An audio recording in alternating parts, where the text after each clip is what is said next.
Hello guys, welcome back to my YouTube channel. ඉතින් මං හිතුවා අදත් අලුත් vlog එකක් ඔයාලත් එක්ක share කරගන්න. අද vlog එකේ දවස් දෙකක වීඩියෝ තියෙනවා.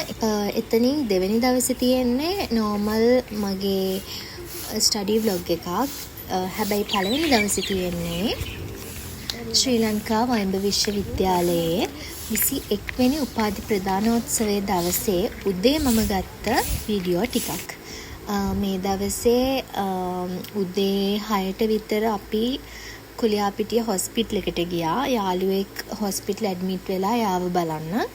ඒ යනකොට තමයි මේ වීඩියෝස් ටික ගත්තේ. එදා උදේ ඉඳන් මාරම ඒවා දැක්කම ඇඟේ හිරිගඩු පිපෙනවා. අපේ පළවෙනි උපාධි ප්‍රදානෝත්සවයේ තමයි මේ ලයිව් දැකපු. කියාගන්න තේරෙන්නේ නැති සතුටක් තියෙන්නේ. මේ අනේ මන්ද මුළු ඇඟේම හිරිගඩු පිපෙනවා. ඒව දකින්නකොට මාර ආසාවක් ඇති වෙන්නේ. ඒක විඳලම බලන්න ඕනේ. ඒක දැකලම බලන්න ඕනේ. පුදුම සතුටක්. එතකොට අපිට මේ වගේ නම් ඒ කට්ටියන්ට කොහොම ඇද්ද? කොහොම හරි ඊට පස්සේ අපි යාළුවවත් බලලා උදේට කාලා ආයෙම ආවා. එනකොට ඊට වැඩි. එනකොට ඒ එන ටිකට මේ කැම්පස් එකේ එන්ට්‍රන්ස් එකේ ඉඳන් හැමතැනම ෂූටි පොඩි ෂොප් වගේ දාලා ඒ වගේ මෙන්න මේ විදිහේ ටෙඩීස්ලා ඊළඟට ෆ්‍රෙෂ් මල් ඊළඟට අර රිබන් වලින් හදන මල් මේ වගේ මොල් බොකී හැම ගොඩාක් තිබුණා. මාරම ලස්සනයි කැම්පස් එක. අපි එනකොට මෙන්න මේ හරියේ මගෙන් යනවා මේ අයියලක් කළා. කොහොම හරි අපි එදිචුට පරක් වුණා. එතකොට මේ ටික දෙනෙක් මෙහෙම ගිහින් ඊට පස්සේ අපි මෙතන ඉඳලා මේක ටිකක් වෙලා බලලා අපි ආය හොස්ටල් එකට ගියා. කොහොම හරි මං හිතන්නේ අපි ආය හවසත් යාළුවෝ බලන්න යනකොට එතකොටත් තාම ඉවර නැහැ. එතකොට නම් අයියලක් කළා එළියට ඇවිල්ලා ෆොටෝස් ගහනවා ඒ වෙලාවේ.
මගේ channel එකට අලුත් කෙනෙක් නම් මම ඔයාව ආදරෙන් පිළිගන්නවා. ඒ වගේම මගේ වීඩියෝස් හොඳයි නම් මම subscribe කරන්නත් අමතක කරන්න එපා.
ඉතින් අදට vlog එක ඉවරයි. තවත් දවසක ලස්සන අලුත් vlog එකකින් හම්බ වෙනකන් පරිස්සමෙන් ඉන්න.